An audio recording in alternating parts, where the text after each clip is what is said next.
Un acteur économique, c'est celui qui, sur son territoire, va le faire vivre, va lui donner du dynamisme, va créer de la richesse, va permettre à des habitants ou à des citoyens de pouvoir disposer d'une activité professionnelle, de s'épanouir aussi dans cette activité professionnelle sur un territoire, et ils vont pouvoir vivre sur ce territoire. Donc c'est un acteur essentiel de notre vie de tous les jours. Les entreprises, elles sont suffisamment grandes et responsables pour pouvoir s'implanter et se développer. Et pour moi, la collectivité, elle a un rôle important pour favoriser leur implantation et leur développement. Et l'incubateur, son rôle, c'est d'amener des entreprises qui ne sont pas complètement développées, qui ont des entrepreneurs qui passent de l'idée à l'action, de pouvoir les accueillir dans un environnement qui n'est pas trop lourd et qui ne les charge pas trop, et de les accompagner dans un parcours résidentiel leur permettant de commencer leur activité dans une pépinière d'entreprise, d'aller dans l'hôtel d'entreprise quand elle se développe un peu et de leur trouver un terrain pour qu'elles puissent s'installer sur notre territoire. Un chef d'entreprise a quand même beaucoup de préoccupations, notamment liées à son business plan, liées à ses objectifs, liées à son activité, et ce qui est particulièrement essentiel, c'est qu'elle puisse se sentir bien sur son territoire. Et puis elle n'a pas toujours l'idée de la bonne dimension de son entreprise dès le départ. De créer un parcours résidentiel comme celui qu'on propose, ça permet à l'entreprise de pouvoir se dégager l'esprit pour vraiment se concentrer sur son activité, et elle sait que si elle doit croître, on sera à ses côtés. Les usages sont quand même assez différents. La pépinière d'entreprise, c'est vraiment une personne qui a une idée, ou 2-3 personnes qui ont une idée et qui ont besoin aussi de l'éprouver, cette idée, et de se développer. Donc c'est important de commencer par cet accompagnement-là, en sachant qu'il n'y a pas que un équipement, il y a aussi un accompagnement personnel du créateur d'entreprise.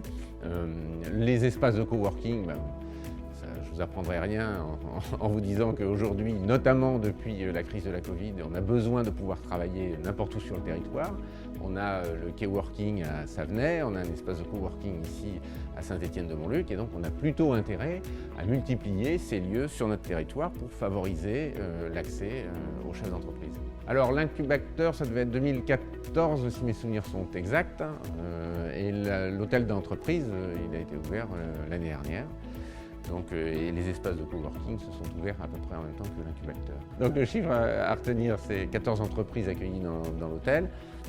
Et puis derrière tout ça, il y a quand même des implantations sur notre foncier de la communauté de communes. Aujourd'hui, il nous reste 12 hectares à commercialiser, et on a des demandes assez importantes des entreprises, puisque si on devait répondre à toutes les entreprises qui veulent s'installer sur notre territoire, il nous faudrait 80 hectares. Donc ça veut dire aussi que l'attractivité de ce territoire est importante. Nous sommes un peu un lieu de respiration entre la métropole nantaise et la Carène, et c'est un élément précieux pour nous pour accueillir les entreprises. Lorsque l'on veut innover, ce qui a été notre cas, en créant notamment des spin-offs ou des start-up liés à notre activité, on est heureux d'avoir des espaces qui nous permettent de faire germer et grandir notre idée avec des partenaires. Parce que c'est aussi ces espaces de coworking ou la pépinière des talents, c'est aussi la pépinière des entreprises, c'est aussi un moment où on réseaute, un moment où on croise les autres chefs d'entreprise et on fait émerger nos idées pour soit les éprouver et les lancer, soit arrêter si on considère que l'idée n'est pas valable à ce moment-là. C'est complètement le terreau nécessaire pour un entrepreneur qui va passer d'une idée à l'action. Et donc, quand on a une idée, ça vaut le coup de l'expérimenter assez rapidement.